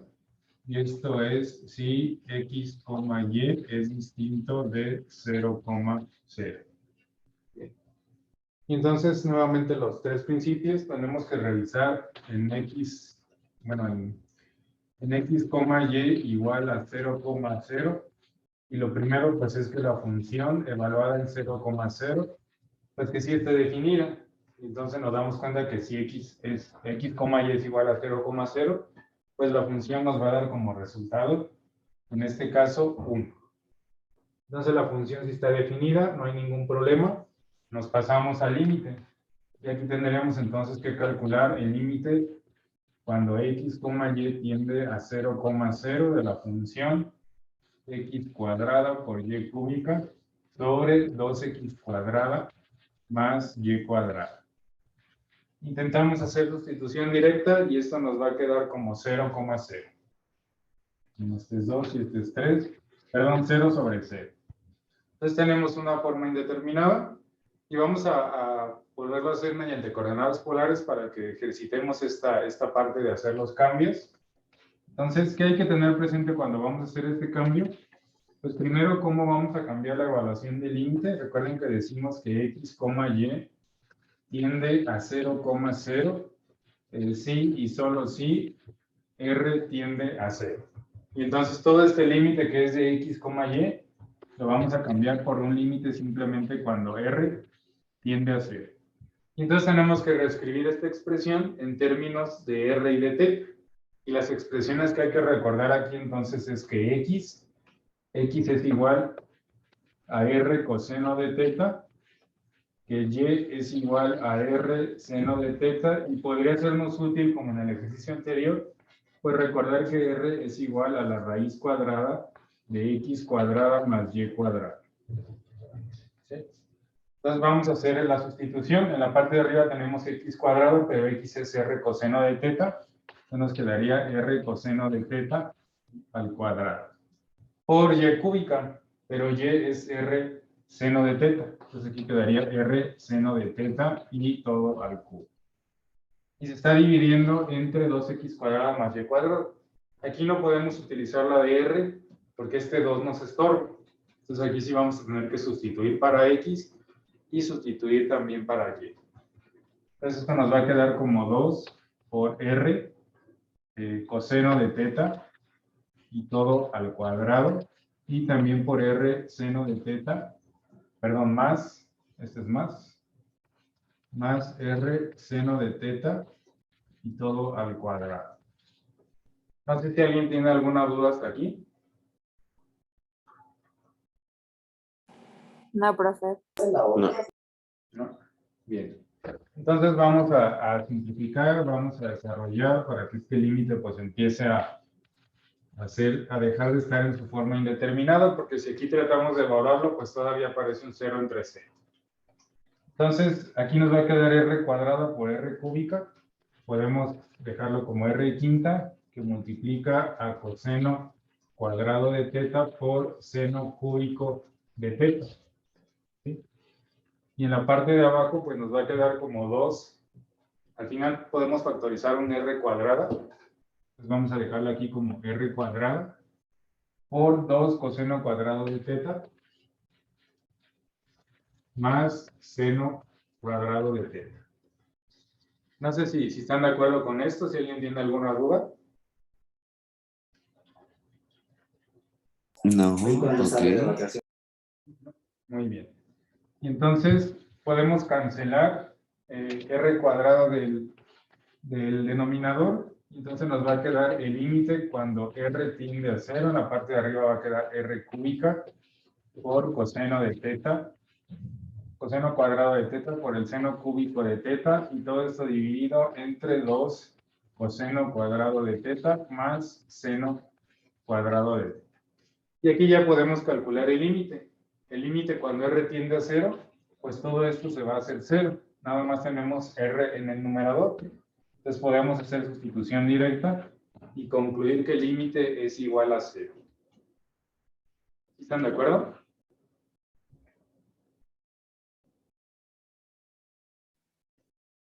Sí, profe. Y nuevamente entonces pasa lo mismo que en el ejercicio anterior. Sí existe la función, sí está definida, sí existe el límite, pero resulta que la función evaluada en 0,0 nos da algo distinto a el límite cuando x, y tiende a 0,0 de la función. En la función evaluada en 0,0 estamos obteniendo 1 y en el límite estamos obteniendo 0, por lo tanto, la función es discontinua. Profesor, ¿Sí? ¿por qué da R quinta?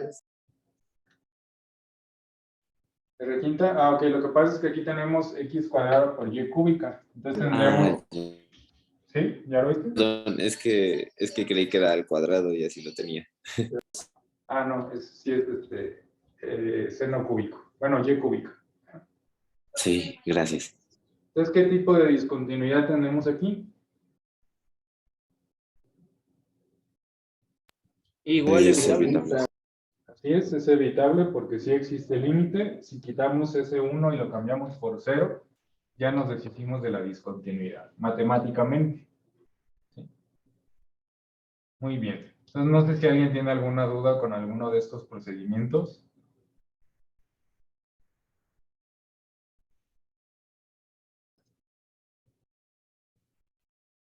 No, ya todo claro, profe. ¿Ok? Bueno, Podrían incluso... me surgió una duda, profe.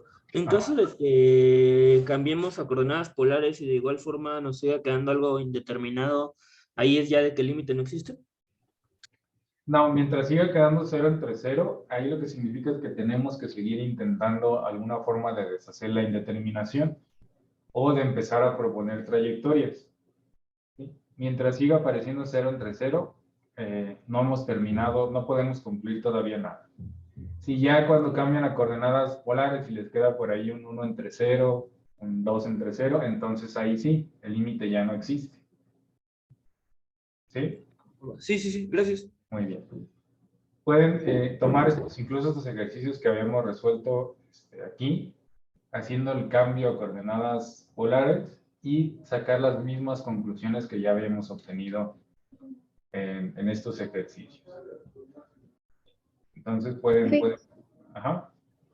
Ah, perdón. Entonces, en este último ejercicio, la función es discontinua y tiene discontinuidad evitable, ¿verdad?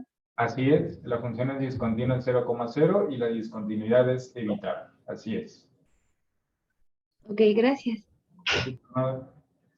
Bien, entonces vamos a empezar a hablar de derivadas parciales, ¿sí? Que es uno de los temas pues también muy importantes de este último tema del curso. Bueno, en el contexto de funciones escalares de dos variables, pues ya hemos visto que varios conceptos que aplicábamos a funciones reales de variable real, pues se extrapolan para estas funciones. Ya vimos cómo se extrapola el límite, que es el más importante, ¿sí? Recuerden que en cálculo muchas veces se define como el estudio de los límites, ¿sí? Hay libros, hay autores que incluso definen el cálculo como estudio de límites. Es decir, más importante que el concepto de derivada, más importante que el concepto de integral, es el concepto de límite. Porque de hecho no podemos entender a la derivada sin el límite.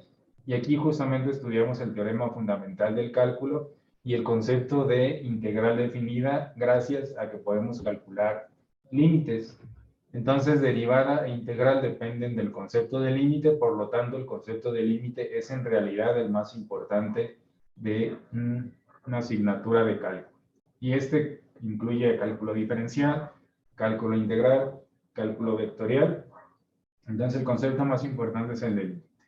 Y una vez que nosotros logramos extrapolar el concepto de límite entonces a funciones escalares de dos variables, ya podemos entonces empezar a hablar de derivadas. En algún momento en cálculo vectorial pues empezarán a hablar de integrales, ya sobre funciones de dos o de más variables. Entonces esta extrapolación pues también es de manera directa. Ustedes recordarán la definición formal de derivada en términos de límites, pues era el límite cuando delta de x tiende a 0. Aquí normalmente, bueno, solamente teníamos la función evaluada en x más delta x, menos la función evaluada en x, y todo dividido entre delta x. Bien, como esta es una función ahora escalar de dos variables, pues depende o tiene dos variables independientes. ¿Sí? Depende de dos variables.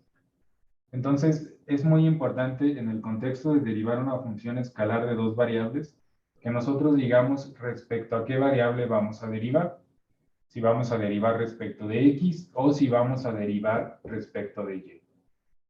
En el contexto de funciones escalares de una variable, también estudiamos eso en alguno de los temas. Ustedes estudiaron lo que era derivación implícita. Y entonces podíamos derivar, por ejemplo, a y respecto de x, podíamos derivar a x respecto de y ahí aparecían entonces algunas derivadas muy particulares. Entonces, es muy importante en este tema que nosotros hagamos la distinción entre una derivación implícita y una derivación parcial. Cuando ustedes derivaban implícitamente en cálculo, pues recordarán que podíamos derivar, por ejemplo, a una función implícita donde estaba mezclada x y y en operaciones, y se podía derivar entonces a toda la, si queríamos encontrar la derivada de y respecto de x, pues derivábamos de ambos lados respecto de x. Y cuando teníamos que derivar a y respecto de x, pues utilizábamos la regla de la cadena. Y entonces empezaba a aparecer por ahí dy sobre dx. ¿Sí? ¿Por qué pasaba esto? Porque ahí x y y estaban relacionadas.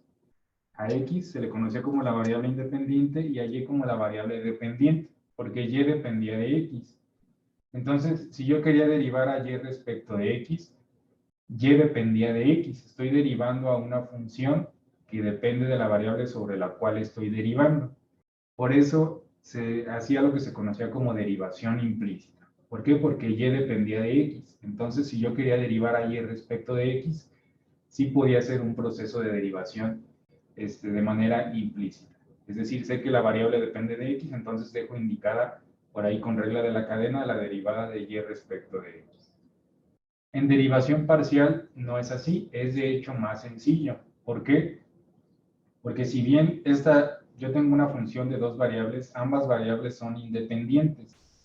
Por definición, a x pues no le importa lo que pase con y a y no le importa lo que pase con x. Son dos variables, dos números reales que yo puedo sustituir de manera independiente. Aquí la que sí es variable dependiente en este ejemplo pues sería z. ¿Por qué? Porque z depende de x y de y. Pero x y y entre ellas pues no dependen una de la otra. ¿Qué significa esto? Pues en resumen, si yo quiero hacer una derivación parcial de una función escalar de dos variables respecto de x, en todos los términos que aparezca y, a y la voy a tratar como constante. ¿Por qué? Porque y no depende de x. Y si yo quiero derivar respecto de y, cada que aparezca x la voy a tratar como constante. ¿Por qué? Porque x no depende de y. Si yo quisiera por aquí involucrar la derivada de z respecto de x o respecto de y, entonces sí tengo que volver a aplicar derivación implícita. ¿Por qué? Porque si yo derivo a z respecto de x, z sí depende de x. ¿Sí? No sé si me explico con esta diferencia. Si está clara la diferencia entre derivación implícita y derivación parcial.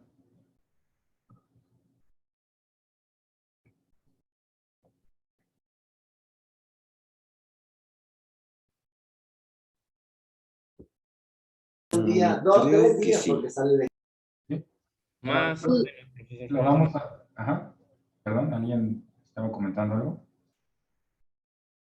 Que más o menos, la verdad. Ok, bueno, ahorita lo detallamos en el pizarrón. para que nos quede pues muy claro, ¿sí? Entonces, bueno, si yo quiero encontrar, les decía, la derivada parcial de una función escalar de dos variables, pues tengo que decidir respecto de qué variable voy a derivar, porque esto depende de dos. Entonces, por ejemplo, si yo quiero encontrar la derivada respecto de x, derivada parcial, entonces voy a aplicar el concepto de derivada, que es el límite cuando delta x tiende a 0, de la función evaluada en x más delta x, coma y. Recuerden que ya esta es una función de dos variables. Entonces, anoten cómo a y la estoy dejando constante. Y en esta expresión es y aquí también sigue siendo y. Entonces, y permanece constante. ¿Qué es lo que estoy estudiando? Estoy estudiando únicamente la variación de x más delta x, y aquí aparece x, y todo dividido entre delta x. Esa sería la parcial de la función respecto de x. Y la derivada parcial de la función respecto de y, pues ahora permanece x como constante. A x no lo modifico para nada en ninguna de las dos evaluaciones. Pero a y sí. Aquí coloco y más delta y aquí coloco simplemente a y todo lo divido entre delta y. Entonces, siempre y cuando estos límites existan, a estas les voy a llamar como las derivadas parciales de la función respecto de x o de la función respecto de y. Y en resumen, aquí aparece lo que les decía. Si yo quiero encontrar la parcial de la función respecto de x, voy a mantener a y como constante. Entonces, si yo quiero derivar a una expresión que depende únicamente de y respecto de x, pues se convierte en la derivada de una constante y me va a dar 0. Si yo quiero derivar a la función respecto de y, entonces considero a x como constante. Y esto lo puedo leer de manera indistinta como derivada parcial de la función respecto de x o simplemente como parcial de la función respecto de x. Y entonces vamos a platicar, antes de que los detalle con el pizarrón, la diferencia con derivación implícita. ¿Cuáles son las notaciones que vamos a estudiar para derivación parcial? En realidad hay varias, así como hay varias para la derivada. Yo les coloco aquí las más populares, ¿sí? Una de ellas, pues, es colocar a la función y como subíndice la variable sobre la cual se derivó. En este caso, pues, sería f y como subíndice x, o f y como subíndice y. Otra más popular, pues, es utilizar ya el símbolo que está completamente reservado para una derivación parcial. Que en lugar de colocar la d tradicional de derivada, colocamos una d que está modificada y que se le atribuye a Jacobi, y que es esta D que pues tiene como, vamos, en lugar de un palito, pues es como una curva. Siempre que ustedes vean este símbolo se refiere a derivada parcial. Y es importante entonces contar con un símbolo distinto al tradicional de la derivada para indicar que es una derivación parcial y no confundir precisamente con la derivación implícita, ¿sí? Porque si yo coloco aquí D respecto de X y aparece una expresión que depende de X y de Y, me puedo confundir y hacer la derivación implícita, como la trabajaban en cálculo y geometría analítica.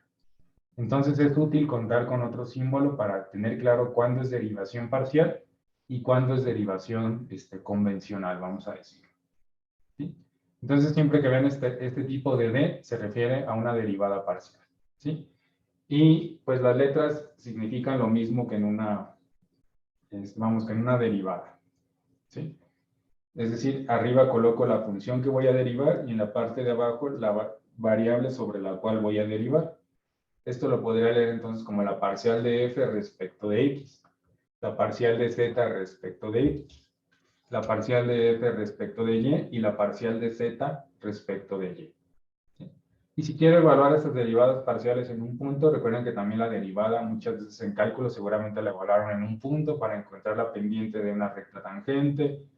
A lo mejor después ahí encontraban la recta normal y un montón de aplicaciones. También podemos evaluar las derivadas parciales en un punto. Y para eso, pues podemos colocar esta barra y como subíndice vamos a colocar el punto en el cual vamos a evaluar la derivada parcial. O simplemente entre paréntesis los números sobre el cual vamos a evaluar la derivada parcial y estamos utilizando esta notación de colocar la variable sobre la cual se derivó como subíndice de la función. ¿Sí? Entonces este es el símbolo y pues más popular que cualquier otro, yo creo que sería este de aquí. Este es el más común de todos los que se pueden encontrar pues ahora sí que en cualquier libro, porque es muy compacto y porque muchas veces involucra las derivadas parciales en procesos muy largos, entonces es más sencillo estar escribiendo esto que otros distintos. No sé si está claro hasta aquí, si alguien tiene alguna duda. El que está abajo se lee como diferencial parcial de X. Este de aquí.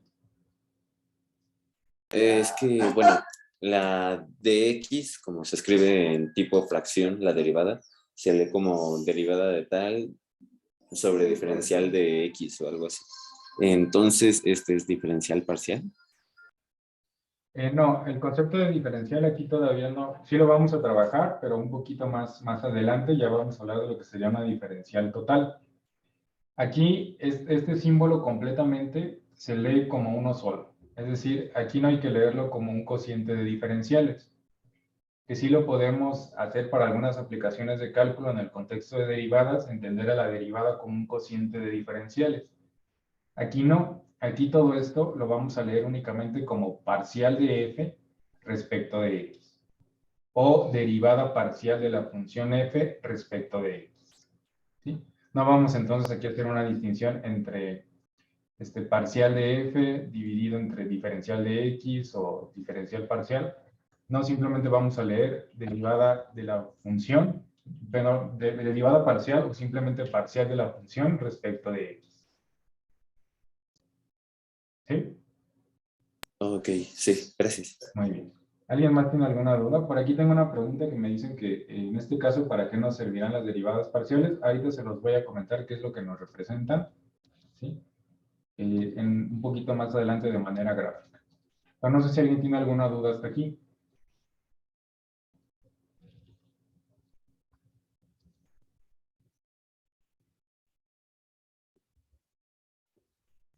Creo que no. Entonces, bueno, vamos a empezar a platicar qué nos representan estas derivadas parciales. Lo que les coloco aquí, pues no es otra cosa más que otra vez una función que es de dos variables, entonces se grafica como una superficie. Si yo calculo la derivada parcial de la función respecto de x y le evalúo en un punto, estaría viendo gráficamente algo como esto. Cuando yo derivo respecto de x, en derivada parcial, recuerden que mantengo a y como constante. Bueno, esto me va a ser más fácil que se los comente directamente en GeoGebra. Entonces déjenme. Tenemos a la función. Y vamos a estudiar qué pasa si yo derivo esta función respecto de x. Lo primero que hay que tener presente, entonces, es que si voy a derivar parcialmente respecto de x, y es constante. Y cuando hablamos de que una de las variables es constante en un plano, en un espacio tridimensional, pues estoy hablando de que se forma un plano. Entonces, déjenme ponerles por aquí el plano que se formaría.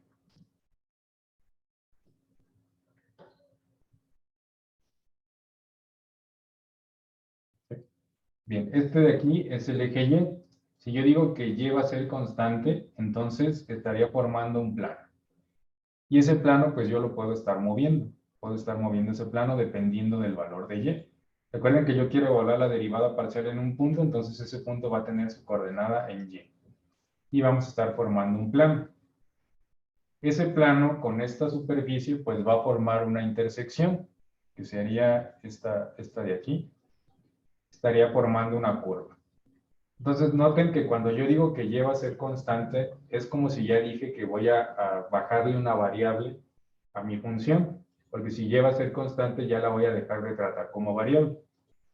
Entonces, es equivalente a decir, voy a trabajar nada más con este plano, y en este plano voy a formar esta curva. ¿Sí? Esta curva en la cual ya nada más pues tiene implicaciones el valor de X, que es este eje, y el valor de Z, que es lo que me va a regresar la función. Y Y es completamente constante. Entonces, sin importar el valor de Y, este problema ya se convierte en uno que nada más depende de Z y de X. Y entonces aplicamos el concepto de derivada como se había estudiado en cálculo y geometría analítica. Vamos a ubicar por aquí un punto A, que este punto A yo lo puedo estar desplazando entonces sobre esa intersección.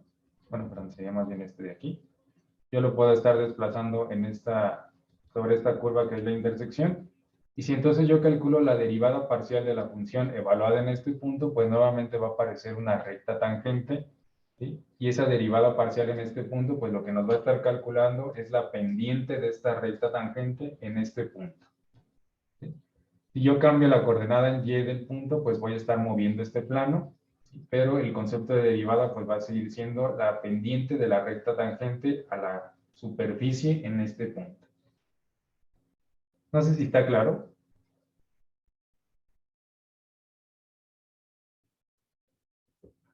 Sí.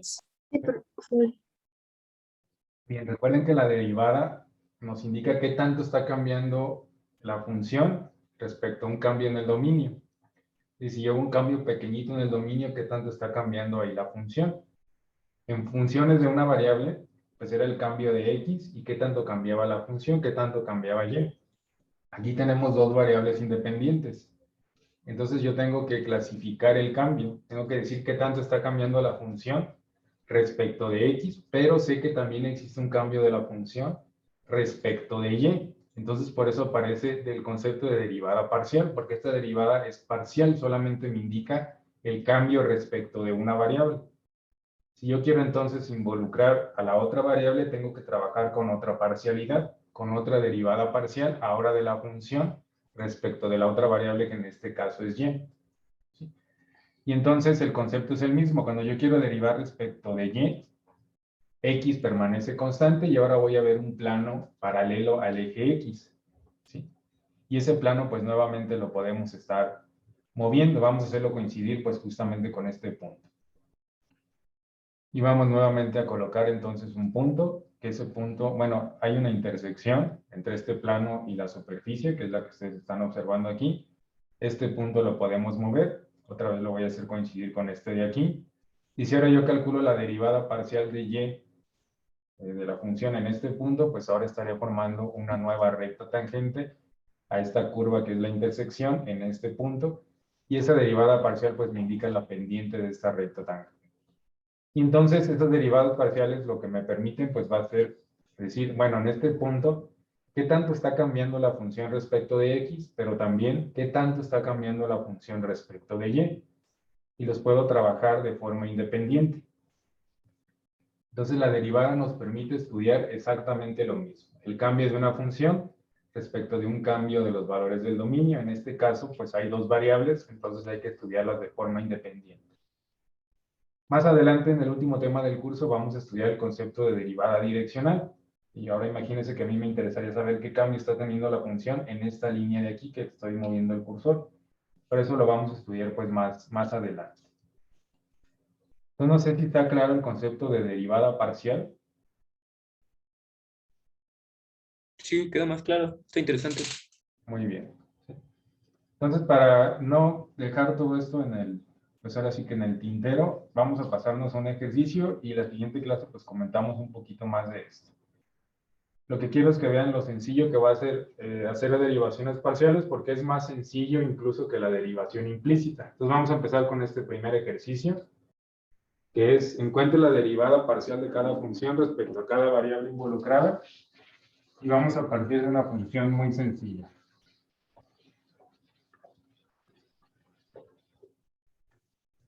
Entonces la función es f de x, y. Tenemos x cuadrada por y cúbica. Bien, entonces decíamos, si yo quiero encontrar a la parcial de la función f, ya con la d de derivada parcial, la derivada parcial de f respecto de x, voy a tratar a y como constante. Entonces, y deja de ser una variable. Cuando yo voy a hacer la parcial respecto de x, y deja de ser una variable. Si y se convierte en una constante, ¿cómo nos quedaría la parcial de la función respecto de x?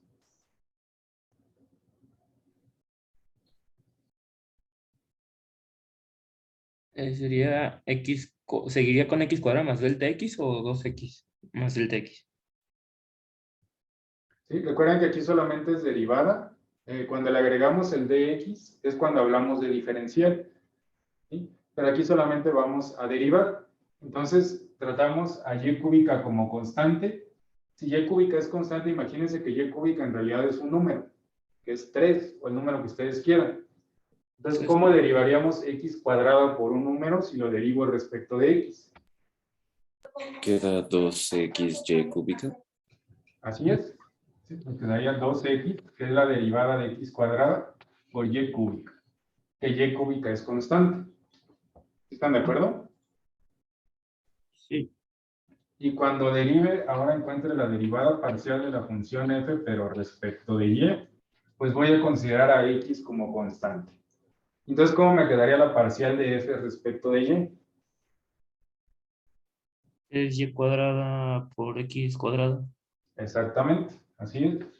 3y cuadrada por x cuadrada. ¿Sí están todos de acuerdo?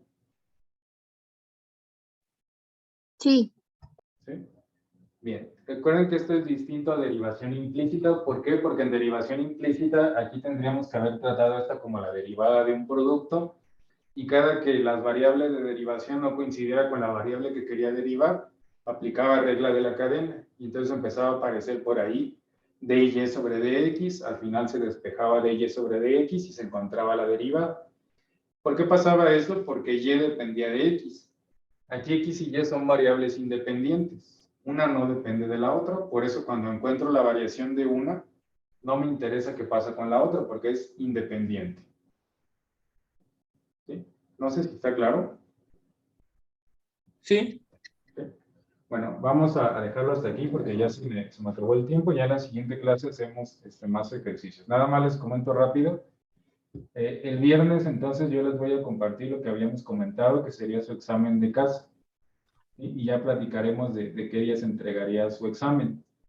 Ya les compartí también los ejercicios que se van a entregar de las series 3 y 4.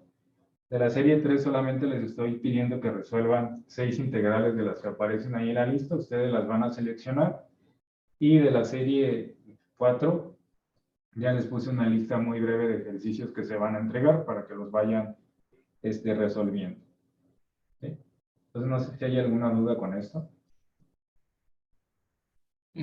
Creo que todo bien, profesor. Solo mientras, bueno, el viernes trabajo en la tarde, entonces ¿va a ser otro día o va a ser el mismo viernes cuando se entregue el examen? No, va a ser otro día. Tentativamente sería hasta el lunes, pero igual yo les confirmo el mismo viernes qué día se entregaría. ¿Sí? Pero no va a ser para el mismo día. Perfecto. Perdón, ¿Sí? ¿cuándo va a subir el examen? El viernes al finalizar la clase yo se los comparto por aquí y también ya les va a aparecer en la plataforma. De acuerdo, gracias. Bueno, ya conforme hemos avanzado, yo calculo que, bueno, sumándole la clase del viernes, creo que solamente necesitaríamos de una clase más o quizá un par más de clases que ya nos organizaríamos para ver si sería, pues igual lunes y viernes de la siguiente semana o dependiendo de sus tiempos podemos modificar los horarios. Pero no creo que, yo creo que con una clase va a ser suficiente y a lo mucho serían 2 clases más. Eso ya no se va a evaluar. Su examen solamente va a contener los temas que trabajemos hasta el viernes. ¿Sí? No sé si está claro esto. Profe, ¿para cuándo es la serie? La serie la van a entregar junto con el examen. ¿Sí? Es decir, si el examen se entrega el lunes, ese mismo día entregan la serie, pero la idea de la serie, recuerden, pues es que ya la puedan ir resolviendo porque es repaso para su examen. ¿Sí?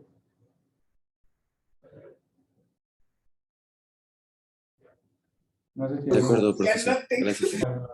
Ok. Bien. Entonces, si ya no hay dudas, nos vemos el viernes.